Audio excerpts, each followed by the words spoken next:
ಕಲಬುರಗಿ ಜಿಲ್ಲೆಯಲ್ಲಿ ಕನ್ನಡ ಭವನದಲ್ಲಿ ರಕ್ತದಾನ ಶಿಬಿರವನ್ನು ಮಾಜಿ ಶಾಸಕರಾದ ದತ್ತಾತ್ರೇಯ ಪಾಟೀಲ್ ಅವರ ಹುಟ್ಟುಹಬ್ಬ ನಿಮಿತ್ತವಾಗಿ ಜಿಮ್ಸ್ ಬ್ಲಡ್ ಬ್ಯಾಂಕ್ ಸರ್ಕಾರಿ ಬ್ಲಡ್ ಬ್ಯಾಂಕ್ ವತಿಯಿಂದ ಮತ್ತು Rakshita integrated rural and urban development ಸಂಯುಕ್ತ ಆಶ್ರಯದಲ್ಲಿ ಇವತ್ತು ಕನ್ನಡ ಭವನದಲ್ಲಿ ರಕ್ತದಾನ ಶಿಬಿರವನ್ನು ಹಮ್ಮಿಕೊಂಡಿದ್ದು ಈ ರಕ್ತದಾನ ಶಿಬಿರಕ್ಕೆ ರಕ್ತದಾನ ಮಾಡಿದಂಥ ಮಲ್ಲಿಕಾರ್ಜುನ್ ಎಂ ಸಾಡಿಗೆಯವರು ಮತ್ತು ಎಲ್ಲ ಅವರ ಅಭಿಮಾನಿಯರು ಹೊಂದದವ್ರಿಗೆ ಮತ್ತು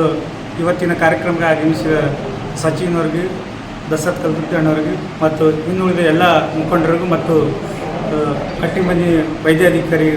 ಸರ್ ಅವರಿಗೂ ಜಗದೀಶ್ ಕಟ್ಟಿಮನಿ ಸರ್ ಅವರಿಗೂ ಮತ್ತು ವೈದ್ಯ ತಂಡದ ಅವರಿಗೆ ಅಭಿನಂದಿಸುತ್ತಾ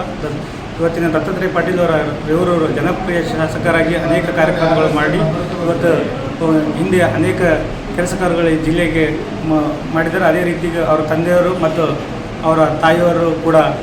ಜನಪರ ಕಾರ್ಯಕ್ರಮ ಮಾಡಿ ಶಾಸಕರಾಗಿ ಕಾರ್ಯನಿರ್ವಹಿಸಿ ಇವತ್ತಿಗೆ ಅವರು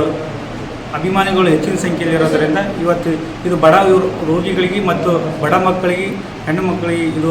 ಅನುಕೂಲ ಆಗಲಿ ಮತ್ತು ನೊಂದವರಿಗೆ ರಕ್ತದಾನವನ್ನು ಇದು ಮುಟ್ಲಿ ಅನ್ನೋ ಉದ್ದೇಶಕ್ಕೋಸ್ಕರ ಇವತ್ತಿನ ಈ ಕಾರ್ಯಕ್ರಮಕ್ಕೆ ಅನುವು ಮಾಡಿಕೊಟ್ಟರು ಅವ್ರಿಗೂ ಅಭಿನಂದನೆ ಸಲ್ಲಿಸ್ತಾ ನಾನು ಎರಡು ಮಾತಾಡ್ತೀನಿ. ನಿಮ್ಮ ಹೆಸರು? ಸುರೇಶ್ ಎಸ್ ಕಟ್ಟಿಮನಿ. ಇಂದು ಕಲಬುರಗಿ ದಕ್ಷಿಣ ಮತಕ್ಷೇತ್ರದ ಜನಪ್ರಿಯ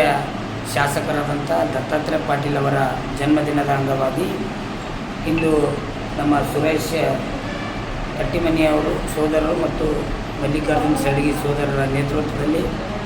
ಇವತ್ತು ದತ್ತಾತ್ರೇಯ ಪಾಟೀಲ್ ಅವರ ಜನ್ಮದಿನದ ಅಂಗವಾಗಿ ರಕ್ತದಿನ ಶಿಬಿರವನ್ನು ಇವತ್ತು ಜೇಮ್ಸ್ ಆಸ್ಪತ್ರೆ ಇರ್ಬೋದು, ಇನ್ನೊಂದು ರಕ್ಷಿತಾ ಇಂಟಿಗ್ರೇಟೆಡ್ ಒಂದು ಸಂಯುಕ್ತ ಆಶ್ರಯದಲ್ಲಿ ಇವತ್ತು ರಕ್ತದಾನ ಶಿಬಿರವನ್ನು ಇವತ್ತು ಹಮ್ಮಿಕೊಂಡಿದ್ದಾರೆ. ಅದೇ ರೀತಿಯಾಗಿ ಇವತ್ತು ನಾನಾ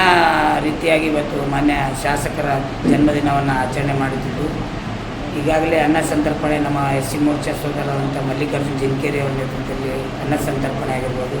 ಹಣ್ಣು ಹಂಪಲು ಆಗಿರ್ಬೋದು, ವಿವಿಧ ರೀತಿಯಲ್ಲಿ ಹಲವಾರು ಇವತ್ತು ಕಲಬುರಗಿ ನಗರದಲ್ಲಿ ಮಾನ್ಯ ಶಾಸಕರ ಜನ್ಮದಿನಾಚರಣೆಯನ್ನು ಬಹಳ ವಿಜೃಂಭಣೆಯಿಂದ ಇವತ್ತು ನಾವೆಲ್ಲ ಅಭಿಮಾನಿಗಳು ಆಚರಣೆ ಮಾಡುತ್ತಿದ್ದೇವೆ. ಮುಂದೆ ಬರುವಂಥ ದಿನಗಳಲ್ಲಿ ಅವರಿಗೆ ಆಯುಷ್ಯ ಆರೋಗ್ಯ ಕೊಟ್ಟು ಮತ್ತೆ ಮುಂದೆ ಶಾಸಕರಾಗಿ ಸಚಿವರಾಗಿ ಈ ಭಾಗದ ಜನರ ಸೇವೆಯನ್ನು ಮಾಡಲಿಕ್ಕೆ ಶಕ್ತಿಯನ್ನು ತುಂಬಲಿ ಅಂತೇಳಿ ನಮ್ಮ ಕಲಬುರಗಿ ಜನತೆಯ